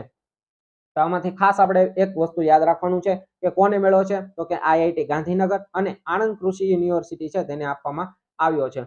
ત્યારબાદ આપણે જોઈએ કે હાલમાં દિલ્હી સરકારે વાયુ પ્રદૂષણનો સામનો કરવા માટે ગ્રીન વોર રૂમ શરૂ કરવામાં આવ્યો છે. તો આવું ભારતમાં લગભગ પહેલી વખત થાય છે. તો શું છે આપણે જોઈએ કે તાજેતરમાં દિલ્હીના પર્યાવરણ મંત્રી ગોપાલ રાયે વાયુ પ્રદૂષણ સામે લડવા માટે ગ્રીન વોર રૂમનું ઉદ્ઘાટન કરવામાં આવ્યું છે. અને દિલ્હી સરકારે વિન્ટર એક્શન પ્લાન લાગુ કરી અને 24x7 એટલે કે 24 કલાક સાથે 7 દિવસ મોનિટરિંગ કરી વાયુ પ્રદૂષણ સામે લડવા માટે ગ્રીન વોર શરૂ કરવામાં આવ્યો છે. તો આમાં ખાલી આપણે ટૂંકમાં યાદ રાખવાનું છે કે દિલ્હી સરકારે વાયુ પ્રદૂષણનો સામનો કરવા માટે ગ્રીન વોર રૂમ શરૂ કરવામાં આવ્યો છે. ત્યારબાદ આપણે જોઈએ કે IQAir અનુસાર મુંબઈ વિશ્વનું બીજા નંબરનું સૌથી પ્રદૂષિત શહેર જે છે તે હાલમાં જાહેર કરવામાં આવ્યું છે. તો તેના વિશે શું છે વધારે માહિતી જે છે પરીક્ષા લક્ષી તે આપણે અહીં જોઈએ કે તાજેતરમાં હવાની ગુણવત્તાનું માપન કરતી ટોચની કંપની IQAir દ્વારા એર ક્વોલિટી ઇન્ડેક્સ જાહેર કરવામાં આવ્યો છે. અને આ ઇન્ડેક્સ મુજબ 160 એટલે કે 160 AIQ સાથે મુંબઈ વિશ્વનું બીજા નંબરનું ભારતીય રાજધાની બીજા નંબરનું શહેર બન્યું છે. અને ભારતીય રાજધાની એટલે કે દિલ્હી 135 AQI સાથે 6 નંબરનું સૌથી પ્રદૂષિત શહેર બન્યું છે. એટલે કે ભારતીય બે શહેરો જે છે તેનો ટોપ 10 ની અંદર સમાવેશ થઈ ગયો છે. બીજા ક્રમે આવે છે મુંબઈ અને 6થા ક્રમે આપણે જોઈએ તો કે આપણી રાજધાની દિલ્હી છે તે જે છે તેનો ક્રમ આવે છે. અને જોઈએ કે સૌથી ટોચનું ક્રમ કોણ લે છે? તો કે આમાં પણ ચીન જે છે તે પહેલો નંબર લઈ જાય છે. કે આ ઇન્ડેક્સમાં ચીનનું બેઇજિંગ શહેર ટોચના સ્થાને છે. એટલે કે પહેલા સ્થાને છે બેઇજિંગ, બીજા ક્રમે છે આપણું મુંબઈ અને મહારાષ્ટ્ર અને આપણે મુંબઈ એટલે કે બીજા ક્રમે છે આપણું મુંબઈ અને છઠ્ઠા ક્રમે આપણે જોઈએ તો કે આપણું છે દિલ્હી. તો આ જે છે તે પણ આપણે ખાસ યાદ રાખીશું. પછી જોઈએ કે ભારત સરકારના પશુપાલન અને ડેરી વિભાગ દ્વારા ઝારખંડ ખાતે અ હેલ્પ કાર્યક્રમ શરૂ કરવામાં આવ્યો હતો. તો આનું પણ લિસ્ટ આપણે જોઈએ તો ઘણું બધું લાંબુ છે, પરંતુ ટૂંકમાં અ હેલ્પ કાર્યક્રમ શું છે ને તેના વિશે આપણે ટૂંકમાં ખાલી માહિતી આપણે જોઈ લે એ આપણને કદાચ પરીક્ષામાં આવે તો તેના વિશે આપણે થોડાક 2-5 શબ્દો જોઈ અને આપણે ટીક કરી શકીએ. તો જોઈએ કે આ કાર્યક્રમનો ઉદ્દેશ રોગ નિયંત્રણ, પશુ ટેગિંગ અને પશુધન વીમા જેવા કાર્યોમાં પોતાનું યોગદાન આપતી મહિલાઓને માન્યતા પ્રાપ્ત એજન્ટ તરીકે સામેલ કરી તેઓનું સશક્તિકરણ કરવાનો તેનો ઉદ્દેશ રહેલો છે. મતલબ ટૂંકમાં મહિલાઓ માટેનું છે અને કોના દ્વારા વિકસાવવામાં આવ્યું છે કે ભારત સરકારના પશુપાલન અને ડેરી વિભાગ દ્વારા ઝારખંડ ખાતે કઈ જગ્યાએ ઝારખંડ ખાતે અ હેલ્પ કાર્યક્રમ શરૂ કરવામાં આવ્યો હતો કે જે પર્યાવરણ એટલે કે યોગ રોગ છે રોગ નિયંત્રણ માટે, પશુ ટેગિંગ અને પશુધન વીમા જેવી કાર્યો માટે તેનો ઉપયોગ કરવામાં આવશે. તો આ અ હેલ્પ કાર્યક્રમ ઝારખંડે ચાલુ કર્યો છે. તો આની પહેલા એક રાજ્ય એવા છે કે જેણે ચાલુ કર્યું હતું? તો હા, એવા ઘણા બધા છે. કયા કયા છે? બિહાર, ઝારખંડ, કર્ણાટક, ગુજરાતમાં પણ ચાલુ છે. યાદ રાખજો, ગુજરાતમાં પણ ચાલુ છે. પછી જોઈએ મધ્યપ્રદેશ, ઉત્તરાખંડ તથા જમ્મુ કાશ્મીર એટલે કે યુટી એટલે કે આપણે જોઈએ કે યુનિયન ટેરેટરી સહિત 6 રાજ્યો અને એક કેન્દ્ર શાસિત પ્રદેશમાં પહેલાથી જ આ અ હેલ્પ કાર્યક્રમ જે છે તે લાગુ છે. પછી જોઈએ કે એક અગત્યનો મુદ્દો ખાસ આપણે યાદ રાખીશું, કારણ કે પ્રથમ વખત આવી ઘટના બને છે કે કાસરગોડ સત્તાવાર રીતે વૃક્ષ, ફૂલ, પક્ષી અને પ્રાણીઓને ઘોષણા કરનાર જે છે ભારતનો પ્રથમ જિલ્લો બન્યો છે. એટલે કે પ્રથમ જિલ્લો એ એવો બન્યો છે કે જેને પોતાનું જિલ્લા વૃક્ષ, જિલ્લા ફૂલ, જિલ્લા પક્ષી, જિલ્લા પ્રાણી જાહેર કર્યું છે. ઉદાહરણ તરીકે કેમ આપણે ભારતનું રાષ્ટ્રીય પક્ષી ફૂલ, ફળ, વૃક્ષ છે એ રીતના જિલ્લો એવો બન્યો છે. તો જિલ્લાનું નામ શું છે કે કાસરગોડ. તો ક્યાંનો જિલ્લો છે, શું છે, કયા કયા પ્રાણીઓ પક્ષીઓને જાહેર કર્યા છે તો તે આપણે જોઈએ. તાજેતરમાં ભારતના કેરળ રાજ્ય જો ક્યાંનું છે? કેરળ રાજ્યનું. કેરળ રાજ્યનું કાસરગોડ જિલ્લો સત્તાવાર રીતે જિલ્લાના વૃક્ષ, ફૂલ, પક્ષી અને પ્રાણીઓને ઘોષણા કરનાર ભારતનો પ્રથમ જિલ્લો બન્યો છે. ત્યારબાદ આપણે જોઈએ કે કાસરગોડમાં લુપ્તપ્રાય પ્રજાતિઓને જિલ્લાની પ્રજાતિ ઘોષિત કરવામાં આવી છે. એટલે કે જે જિલ્લા એ જિલ્લાની અંદરથી જે લુપ્તપ્રાય પ્રજાતિ થઈ ગઈ છે તે એવી પ્રજાતિઓને ગોતી અને એમણે ઘોષિત કરી છે. તો આ પ્રજાતિ કઈ કઈ છે? જો નામ બોલવામાં થોડુંક અટપટું થોડું ઘણું થાય એટલે જોઈ લેજો, તમારી રીતના વાંચતા જશો હેરોય. તો આ જિલ્લાનું સત્તાવાર જે છે તે આપણે જોઈએ કે કાસરગોડ. તેનું પ્રથમ જોઈએ કે પ્રાણી શું જાહેર કર્યું છે કે પાલાપ્યુવન આમા. આ પ્રાણીનું નામ છે. હવે ત્યાંની સ્થાનિક ભાષામાં કહેતા હશે અથવા તો જનરલી કહેતા હોય, ખબર નથી, પણ પ્રાણીઓનું નામ આ રીતના છે પાલાપ્યુન વન આમા. વધારે તમારે ડિટેલ જોતી હોય તો ગૂગલ આપણને આપેલું છે, તે સર્ચ કરી અને જોઈ લેજો કયું પ્રાણી ઓરિજિનલમાં છે. એટલે આ પ્રાણી છે. પછી પક્ષી આપણે જોઈએ તો પક્ષી કયું છે કે વેલા વાયારણ કડાલ પસન્યું. આ હવે પક્ષી છે. પછી જોઈએ કે જિલ્લા વૃક્ષ. જિલ્લા વૃક્ષ કયું છે કે કાંજીરામ. આ થોડું ઘણું એક જાણીતું નામ છે, એટલે કે વૃક્ષ છે કાંજીરામ. અને છેલ્લે જોઈએ કે જિલ્લા ફૂલ તરીકે વેરિયા પોલાથાલીની તરીકે પસંદ કરવામાં આવ્યું છે. તો આમાં કદાચ અલગ અલગ પ્રાણી, પક્ષી, જિલ્લા જે વૃક્ષ, ફૂલનું નામ કદાચ આપણને ન પૂછાય, પરંતુ જિલ્લાનું નામ તો આપણને આમાંથી પૂછાશે કે કયા રાજ્યનું એવું આવડું આ જિલ્લો છે અથવા તો કયા રાજ્યમાં આ જિલ્લો આવેલો છે કે જેણે પોતાનું સત્તાવાર વૃક્ષ, ફૂલ, પક્ષી બધી જ વસ્તુ જે છે તે જાહેર કર્યું છે. ખાસ યાદ રાખીશું કેરળ રાજ્યના કાસરગોડ. તો આ મુદ્દો પણ આપણો સંપૂર્ણ અહીં પૂરો થાય છે. પછી આપણે જોઈએ કે કેન્દ્ર સરકાર દ્વારા મધ્યપ્રદેશના દમોહ ખાતે ભારતના સૌથી મોટા ટાઈગર રિઝર્વના પ્રસ્તાવને હાલમાં મંજૂરી મળી છે. હાલમાં એટલે કે આ જે કરંટનો વિડીયો જ્યારે હતો એટલે કે ઓક્ટોબર નવેમ્બરનો જે હતો, એટલે કે ઓક્ટોબર મહિનાનો આપણે કરંટનો વિડીયો લઈએ છીએ તો ત્યારની વાત છે. તો આ ટાઈગર રિઝર્વ જે છે તેને પ્રસ્તાવને મંજૂરી આપવામાં આવી છે કે તાજેતરમાં કેન્દ્ર સરકાર દ્વારા મધ્યપ્રદેશના દમોહ ખાતે, દમોહ એક જિલ્લાનું નામ છે, મધ્યપ્રદેશના જિલ્લાનું નામ છે દમોહ ખાતે ટાઈગર રિઝર્વ સ્થાપવા માટે વિરાંગના દુર્ગાવતી ટાઈગર રિઝર્વ નોરાદેહી વન્ય અભયારણ્યને મર્જ કરવાના પ્રસ્તાવને મંજૂરી આપવામાં આવી છે. એટલે કે આ અભયારણ્ય અને ટાઈગર રિઝર્વ બંનેને સ્થાપના માટે, બંનેને મર્જ કરવા માટે જે છે તે મંજૂરી આપવામાં આવી છે. પછી તેમાં આપણે જોઈએ કે વિરાંગના દુર્ગાવતી ટાઈગર રિઝર્વ દમોહ જિલ્લામાં અને નોરાદેહી વન્યજીવ અભયારણ્ય સાગર જિલ્લામાં અને દમોહ અને નરસિંહપુર જિલ્લામાં ફેલાયેલું છે. એટલે કે આ ત્રણેય જિલ્લાની અંદર આ અભયારણ્ય ફેલાયેલું છે. નોરાદેહી વન્યજીવ અભયારણ્ય મધ્યપ્રદેશનું સૌથી મોટું વન્યજીવ અભયારણ્ય છે અને હાલમાં ભારતમાં કુલ 54 ટાઈગર રિઝર્વ છે. ખાસ યાદ રાખીશું, 55 નથી, 53 નથી, 54 છે. આપણે NTSC ની વેબસાઇટ છે તે ખોલીને આપણે જોઈ શકીએ. તેની અંદર જે હોય તે જ આપણે સાચું માની લઈશું.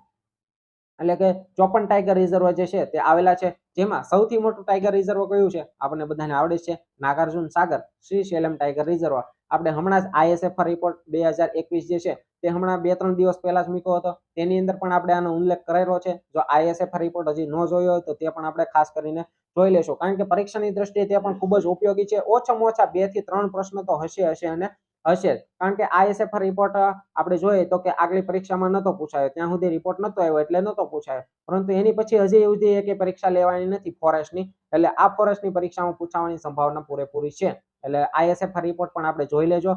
અને ખાસ કરીને આપણે બધાથી અલગ રીતના મૂકેલું છે, એટલે કે શોર્ટકટમાં તમારું રિવિઝન થઈ જાય અને બધી જ વસ્તુ તેની અંદર આવરવાનો આપણે પ્રયત્ન કર્યો છે. તો ન જોયો હોય તો ખાસ આપણે જોઈ લેજો. લિંક તમને ડિસ્ક્રિપ્શનમાં મળી જશે, અથવા આપણી ચેનલની વિઝિટ કરજો.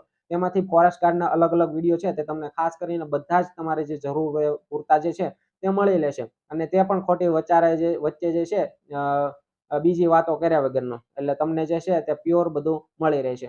ત્યારબાદ આપણે જોઈએ આગળનો મુદ્દો કે બેંગ્લોરના વિહાને wildlife photographer of the year award જીતો. કોણે? બેંગ્લોરનો એક છોકરો છે જેનું નામ છે વિહાન. તો તેમણે વાઇલ્ડલાઇફ ફોટોગ્રાફર ઓફ ધ યરનો એવોર્ડ જીત્યો છે. તો તેના વિશે જોઈએ કે તાજેતરમાં બેંગ્લોરના 10 વર્ષના વિહાન તાલિયા, એનું નામ છે વિહાન તાલિયા વિકાસે ઓસ્કાર ઓફ ફોટોગ્રાફી તરીકે ઓળખાતા વાઇલ્ડલાઇફ ફોટોગ્રાફર ઓફ ધ યરનો એવોર્ડ તેમણે જીત્યો છે.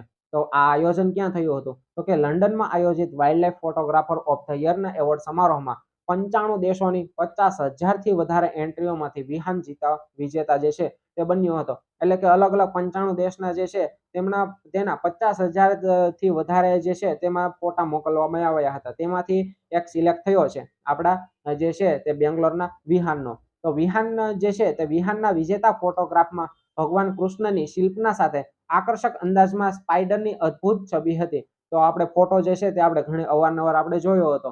તો આ રીતના આપણે ફોટો હતો. તો આ જે છે તે અદ્ભુત એક પ્રકારની છબી હતી.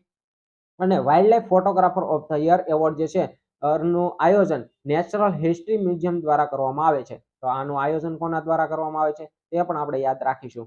ત્યારબાદ આપણે એક અગત્યનો ટોપિક જોઈએ કે ઇકો વોરિયર એવોર્ડ 2023, કે હાલમાં ઇકો વોરિયર એવોર્ડ જે છે તે જાહેર કરવામાં આવ્યો છે. તો શું છે તેના અંતર્ગત કોને કોને મળ્યો છે તે આપણે જોઈશું. તો આની અંદર આપણને આપેલું છે કે તાજેતરમાં કેન્દ્રીય વન પર્યાવરણ મંત્રી જે છે ભૂપેન્દ્ર યાદવ, તો તેના દ્વારા આ જે એવોર્ડ જે છે તે એનાયત કરવામાં આવ્યો હતો. આ એવોર્ડ કોને આપવામાં આવે છે? ખાસ આપણે યાદ રાખીશું કોને આપવામાં આવે છે કે આ એવોર્ડ ભારતીય વન સેવા, એટલે કે IFS, ભારતીય વન સેવા જે છે જેને આપણે IFS તરીકે ઓળખીએ છીએ, તો તેના અધિકારીઓ માટેનો પ્રથમ સમર્પિત એવોર્ડ જે છે તે જાહેર કરવામાં આવ્યો છે.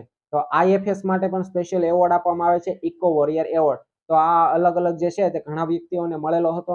તમારે એક નીચે વસ્તુ કોમેન્ટ કરવાની છે કે IFS નું વડું મથક ક્યાં આવેલું છે અને તેની સ્થાપના ક્યારે થઈ હતી. જો તમે ફોરેસ્ટ ગાર્ડની તૈયારી કરતા હોય તો એટલું તમારા માટે જાણવું જરૂરી છે.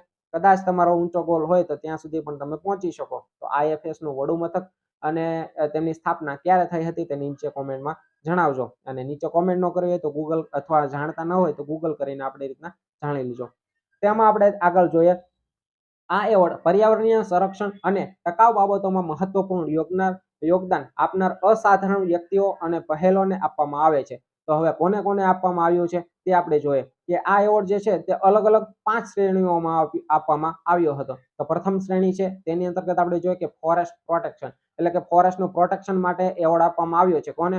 તો કે વાસુ કનોજિયા જે છે તેને આપવામાં આવ્યો છે, કે જે DFO છે નોર્થ સિવની જિલ્લામાં, એટલે કે મધ્યપ્રદેશની અંદર જે આવેલા છે. ખાસ આપણે એમાં નામ યાદ રાખીશું કે વાસુ કનોજિયા કે જે મધ્યપ્રદેશના છે. જેના અંતર્ગત કે ફોરેસ્ટ પ્રોટેક્શન. પછી આપણે જોઈએ કે વાઇલ્ડ લાઇફ કન્ઝર્વેશન. તો તે જે છે તે શ્રેણીમાં કોને આપવામાં આવ્યો હતો?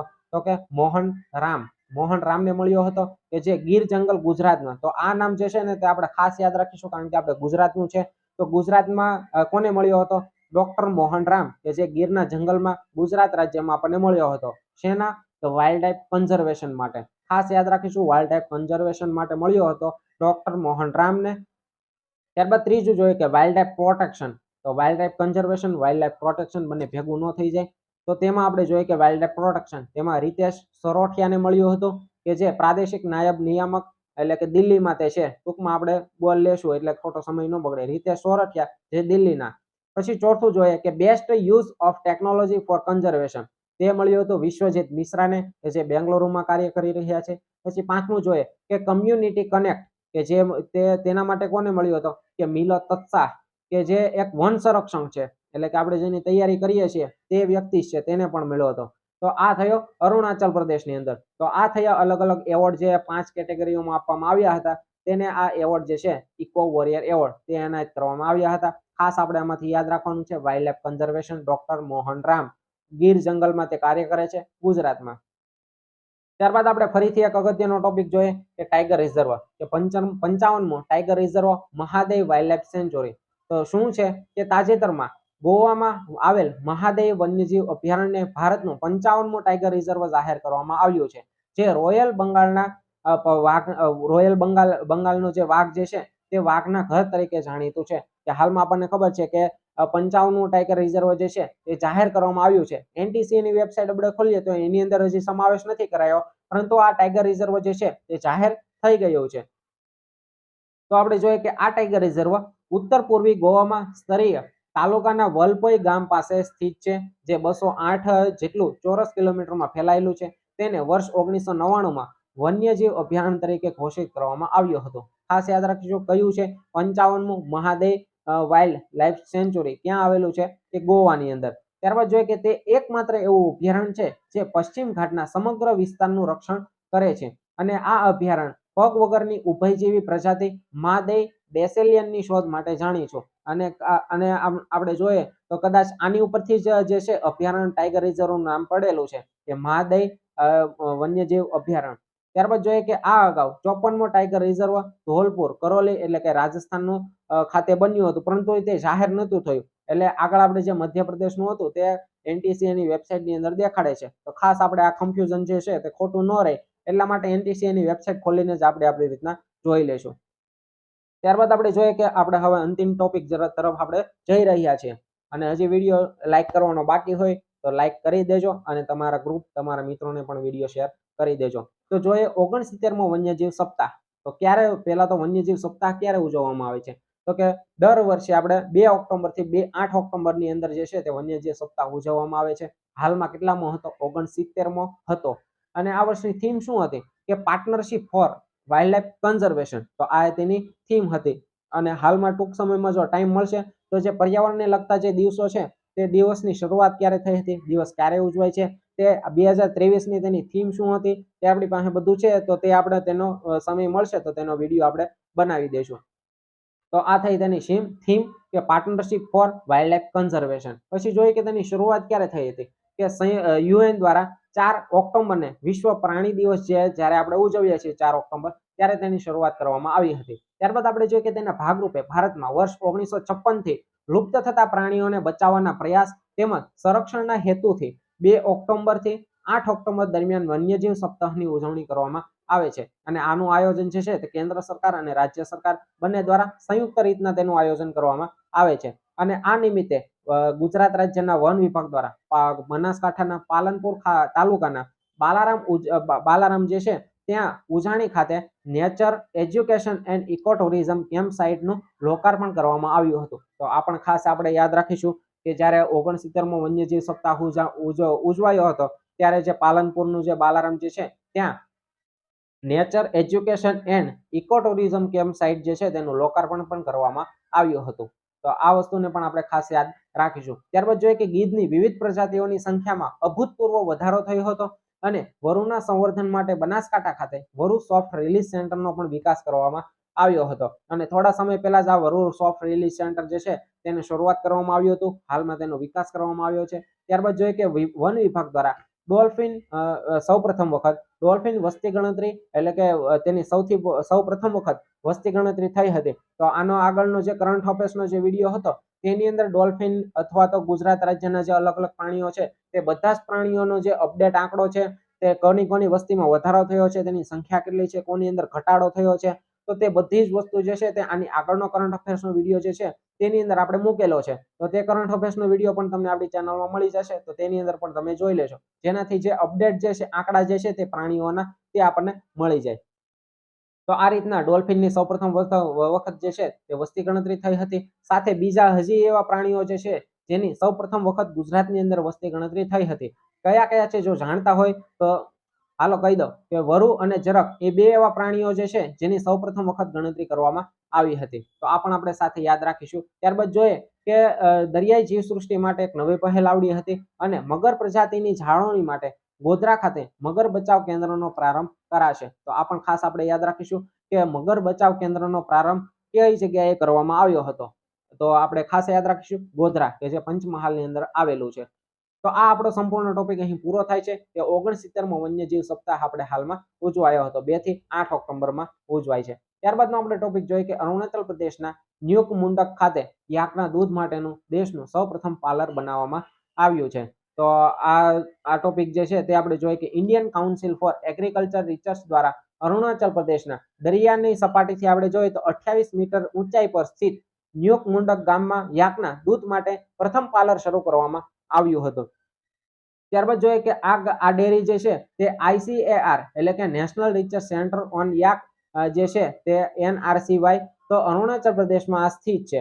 એટલે કે આ જે ડેરી જે છે તે ક્યાં અરુણાચલ પ્રદેશમાં સ્થિત છે. તેનો ઉદ્દેશ શું છે કે યાક દૂધ અને તેના વૈવિધ્યસભર ડેરિવેટિવ્સ જે છે તેના લોકપ્રિય બનાવી અને યાકની ખેતીને વધુ લાભદાયી બનાવવાનો તેનો ઉદ્દેશ જે છે તે રહેલો છે. ત્યારબાદ યાક જોઈએ તો તેનું વૈજ્ઞાનિક નામ શું છે તો બહુ હાર્ડ છે. આપણી રીતના થોડુંક એડજસ્ટ કરી અને આપણે વાંચી લેશું. ત્યારબાદ જોઈએ કે જે અરુણાચલ પ્રદેશ, સિક્કિમ, હિમાચલ પ્રદેશ અને લદ્દાખના ઊંચાણવાળા વિસ્તારોમાં જોવા મળે છે. તો આ કયા કયા વિસ્તારોમાં જોવા મળે છે તે પણ આપણે ખાલી એમને યાદ રાખી લેશું. પરીક્ષાની દ્રષ્ટિએ એટલું બધું ઉપયોગી નથી, પરંતુ આપણે શોર્ટમાં યાદ રાખી લેશું કે આપણને ઉત્તરના જે રાજ્યો છે કે અરુણાચલ પ્રદેશ, સિક્કિમ, હિમાચલ પ્રદેશ ત્યાં ઊંચાણવાળા વિસ્તારોમાં આપણને જોવા મળે છે. તો આ થયો આપણો સંપૂર્ણ ઓક્ટોબર અને નવેમ્બરનો કરંટ અફેર્સનો સ્પેશિયલ વિડીયો કે જે સ્પેશિયલ તમારા માટે જ હતો. આપણે થોડોક પણ અત્યારે સમય નથી, પરંતુ બધા મિત્રો એટલું બધું કહેતા હતા એટલા માટે આપણે વિડીયો લઈને આવ્યા છે. તો બસ વધારે કંઈ નહીં, તૈયારી કરતા રહો, કરંટ અફેર્સ વધારેનું વધારે કરતા રહો અને પુનરાવર્તન નવું કંઈ કરવાના બદલે પુનરાવર્તન જે તમે વાંચેલું છે આગળ એનું એ વાંચશો તો તમને વધારે ફાયદો થશે. હાલમાં માર્કેટમાં આપણે જોઈએ કે 5-5, 10-10 કલાકના પણ વિડીયો આવે છે અને લોકો એ જ જોઈને અત્યારે બેઠા છે. જે પેલા જે વાંચેલું છે તે વાંચવાની બદલે નવું નવું જ કરતા જાય છે. માર્કેટમાં હવે નવી નવી રોજ ચોપડી આવે છે.